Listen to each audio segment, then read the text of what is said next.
ਹੋ ਤੇ ਆਉਣ ਵਾਲੇ ਸਮੇਂ 'ਚ ਇਦੋਂ ਵੀ ਨੀਚੇ ਆਵਾਂਗੇ। ਬਹੁਤ ਬਹੁਤ ਧੰਨਵਾਦ। जबा माझी जी। धन्यवाद माननीय सभापति महोदय जी। देश के सबसे बड़ी सभा में मेरा यह प्रथम निर्वचन है। इस गौरव के लिए मैं देश की जनता को अपनी संसदीय क्षेत्र के मतदाताओं के प्रति हृदय से आभार व्यक्त करती हूँ। मैं न्याय और विकास के लिए सदैव इनके साथ खड़ी रहूँगी। सभापति महोदय, सरकार के द्वारा माननीय राष्ट्रपति के अभिभाषण के माध्यम से अपनी प्रशंसा की है और भविष्य की योजनाओं के सपने दिखाए गए हैं।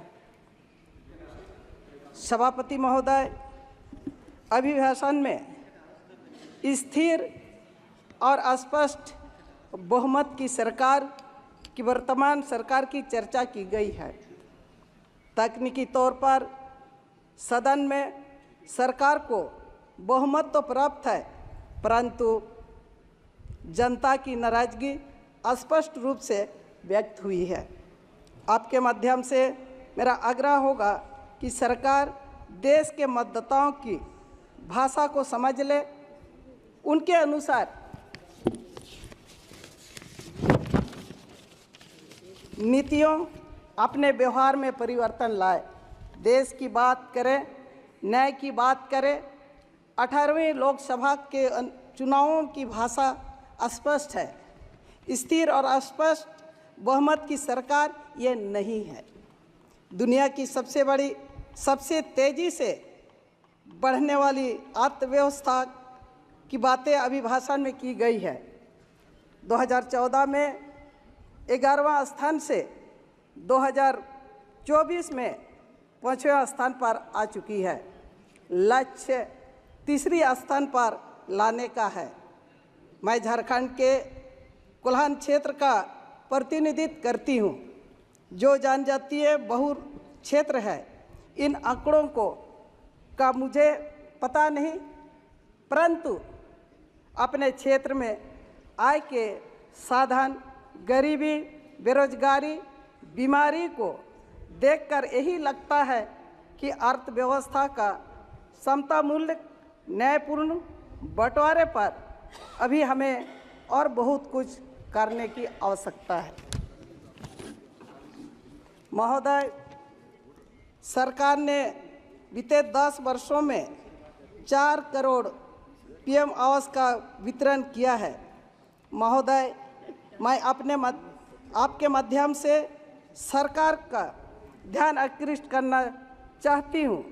झारखंड जैसे पिछड़े जनजातीय बहुल राज्य में प्रधानमंत्री आवास योजना नहीं दिया गया महोदय। 3 वर्षों से राज्य सरकार के द्वारा अपने सीमित संसाधनों में अब वो आवास की योजना चलाई जा रही है, जो राज्य की आवश्यकता से कमी है, काफ़ी कमी है।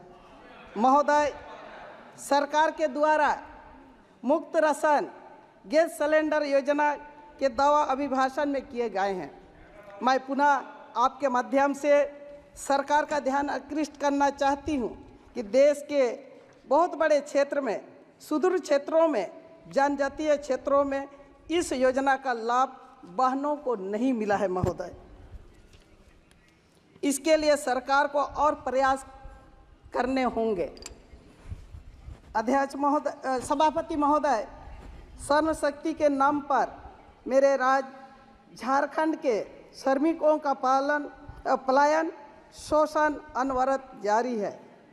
गरीब अपने अधिकारियों से अभिज्ञान खान मजदूरों, दूसरों प्रदेशों में जाकर काम करने वाले श्रमिकों को अनकरण, छटनी, बेरोजगारी, बीमारी से जब तक नहीं बचा पाएंगे, उनका सम्मान की बात करना बेमानी होगा महोदय।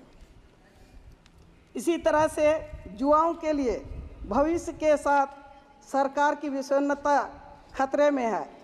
नीट पेपर लीक की जांच जिस प्रकार से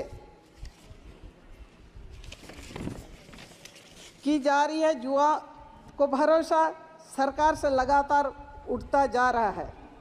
आपके माध्यम से सरकार को आगाह करना चाहती हूँ कि जुआ देश के भविष्य है और उनकी ऊर्जा का हमें सही इस्तेमाल करना होगा, तभी देश का विकास होगा।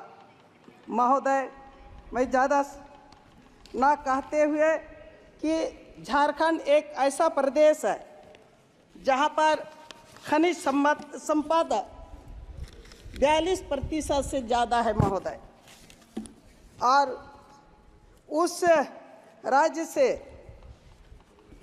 कई राज्यों को विकास का कार्य में जोड़ती है, मगर झारखंड राज्य अभी तक हम लोग वहाँ पर ठीक से जनजातियों का विकास नहीं कर पाए हैं। मैं आपके माध्यम से सरकार से आग्रह करना चाहती हूँ कि उस राज्य को झारखंड जैसा आदिवासी बहुल राज्य है विशेष दर्जा मिले और संपूर्ण विकास वहाँ पर हो, और झारखंडियों का एक पहचान आपके माध्यम से सरकार से मैं मांग करती हूँ कि आदिवासियों का पहचान सरना कोड लागू किया जाए ताकि एक आदिवासियों का अपना पहचान बना सके। मैं इन्हीं चंद शब्दों से आपको आपने बोलने का अवसर दिया है, इसके लिए मैं आपको धन्यवाद करती हूँ। अपनी बातों को विराम देती हूँ। जी।